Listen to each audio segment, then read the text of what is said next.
Hi everybody. Gonna try something here. I won't do it. Okay, you can't see anything. One second. Let me try to turn this light on.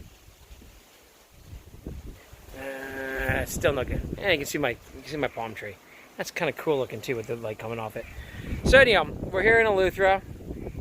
Beautiful right now. Hurricane Dorian is about over there to the north east of us right now. It'll be directly over us about 1 or 2 p.m. tomorrow. So I'm doing kind of a vlog, I guess they call them, right? So, so just so you know where I live in a place called Gregorytown, which is going to be about 100 miles south of the eye. So one thing about hurricanes is I became like an expert. So here's 2 interesting stories I can tell you, right? I do got to say it looks pretty cool. You know, the palm trees with the lights coming off, especially with a little bit of breeze, right? So anyhow, if you can see, I got my hammock right there too. I didn't even take the hammock down because I'm going to tell you why in a second. So I moved in 2005, just a few weeks after Katrina happened. So I was like, I got to learn about hurricanes. And that was a crazy year. They had so many hurricanes that year. They had to go to like alpha, beta. Like they had to get, because they do these things by name, right? So this is Dorian because it's the 4th storm. Aaron was the 5th storm, right? And so anyhow, that year they had so many storms. I'm going to show you something really cute in a second. So this, this is my cat right here. She's the best.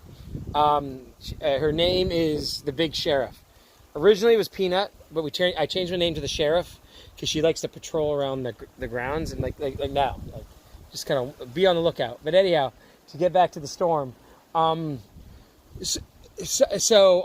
then in 2011 I moved here to Eleuthera. My house hadn't closed yet, so I was renting a place, and then within a week of moving here and renting this place, Hurricane Irene came over. And Irene, if you go look at the path was Eleuthera. The eye came right over the whole island. And it was like 115 to 120 mile per hour winds. And then I looked at the history of it and I was like, you know what? Eleuthera gets hit even more than Nassau does historically. So now I really got to do hurricanes. And I don't do anything half-ass. I've kind of an obsessive personality.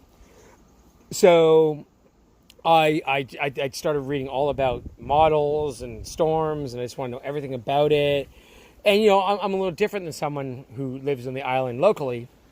My whole livelihood is working on the internet. So, when one of these storms comes through, it hits the amount of work I can do or the whatnot. So, anyhow, I started learning about all these things. So, and became an expert on it. So, for the last few days, they had the storm moving west and going over Abaco, and now they've got it turning north and missing Florida. And like I said, Abaco is 100 miles north of here. So to go on what I was saying earlier, so when you watch the news, they'll be like, oh, it's 150 mile per hour winds. But you have to understand that's in a very small band around the storm, like probably like a 20-mile radius. If you're within that 20-mile radius, you're, for lack of a better term, you're fucked, right? You are going to go through a miserable time, and it's going to be brutal, especially in a category 4 or 5 like that. Like Hurricane Andrew came over Gregorytown, where I live here, in 1992, 27 years ago, and the people here have these horror stories about it. Like roofs being ripped off houses, tornadoes in their houses, like just completely crazy stuff. Because Andrew was 170, like way Cat 5. There were gusts up to 200. It was just completely insane. And unfortunately, when I saw this hurricane, and I'm not pounding my own chest, but because I am like a student of history and everything, right? Not just stock investing, but in hurricanes. And when I saw the path, I was like, you know what? This path is going to go, it's coming from the Atlantic like Andrew did, going to turn completely west. And when it turns west, because you're over this kind of Atlantic approaching the Bahamas, and the water is warm and it's deep, and it's going to pick up all this energy, and it's going to become a monster storm. And that's exactly what's happened. It's now a category 4 to 5, right? Now it's going to be hopefully more north from here that it's not going to be a big deal here. I feel sorry for the people of Abaco because I told you I've heard the horror stories about what happened here in Gregorytown, and it happened in Homestead, in certain areas of Miami as well. And I got to do more videos like this. I am very impressed about how cool these palm trees look, right, coming off the light. And anyhow, and knock on wood, Eleuthera, which from 1992 from Andrew to 2012, Sandy. That's the last major one with this direct hit here, which is the only direct hit I've been in this house. Eleuthera hasn't had a direct hit. That's part of the reason all these trees. Like, see, when I first moved here, there were so many hurricanes, these bushes were nothing. And you could see all the cruise ships coming in the Atlantic. And my palm trees were half the size. And now they've all kind of grown up. So anyhow, so I became this expert because I first moved to Nassau the year that you had all these storms with Katrina.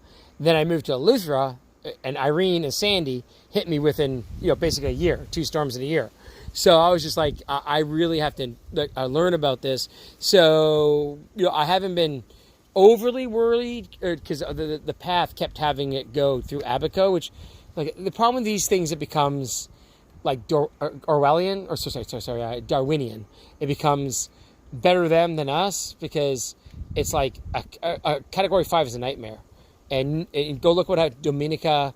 Go look what happened to Puerto Rico. When a Category 5 hits you straight on, you're basically, all the rules are off.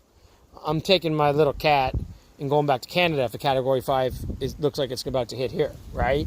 So, because I live on top of a 150-foot hill, so I'm very exposed, and I don't have to worry about flooding here, but what I do have to worry about is wind.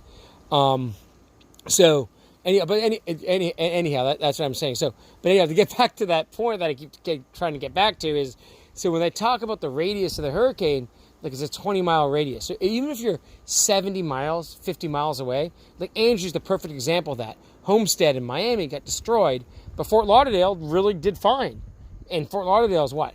60 miles, 50 miles north of Miami, right? So that just tells you it's really this kind of zero-sum game. Like even in Eleuthera is an island that's about 110 miles north to south. And the south part of Eleuthera had nothing happen to it during Andrew. It was really just the north here where the eye kind of like came over, right? And there was in 99, there was another hurricane called Floyd. And Floyd moved super slow and pounded Governor's Harbor, which again is a town that's about 20 to 30 miles south of where I live. And really, Gregorytown did fine in Floyd, but Governor's Harbor got totally pounded. There was a Club Med resort there that actually had to shut down because it took so much damage on from that hurricane. So again, you have to be kind of like in this eye wall. And once you start getting out 60, 70, 80 miles, which is not a big thing, it's not as bad. And a Category 1 is like nothing, just so you know. It may seem like a lot, but, they have winter storms up in Canada that have 70, 80 mile per hour winds. It's not that big of a deal. And we have these cold fronts that come off the Atlantic, and the cold fronts are 30, 40 mile per hour winds. So if we get like 40 mile per hour winds tomorrow, it's like when these cold fronts come off, and our power doesn't go off when that happens. Like Hurricane Matthew, which went just outside the west of Nassau, which is about 80 miles from here, it was like 50 to 60 mile per hour winds here. So Matthew was like, a strong tropical storm here. We lost power. They turn it off as a precaution when it starts picking up, and then they got to fix some lines that go down.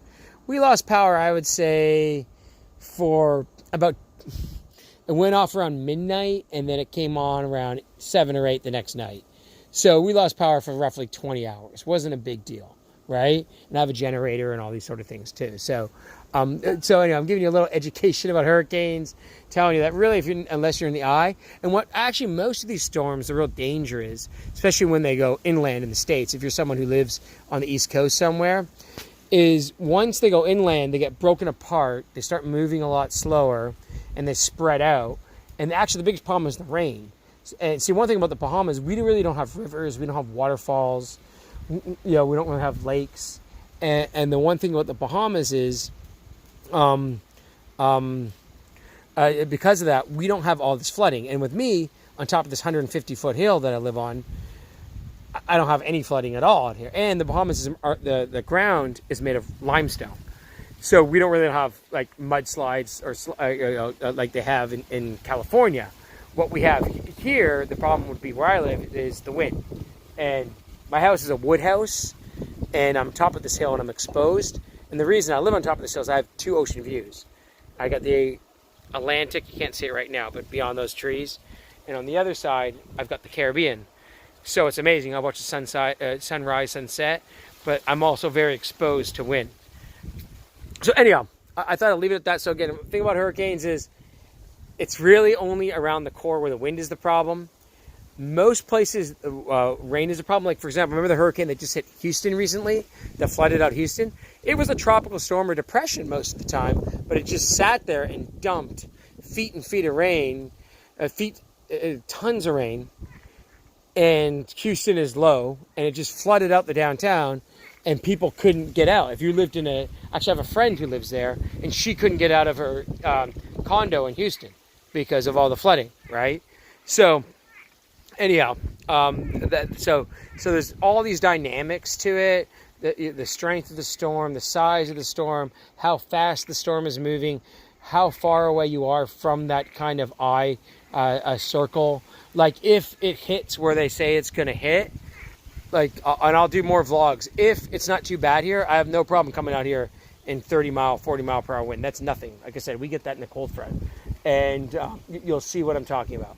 And by the way, right now, and I hate to say it because I know the people of Abaco and probably Freeport, Grand Bahama, are going to get brutalized in the storm.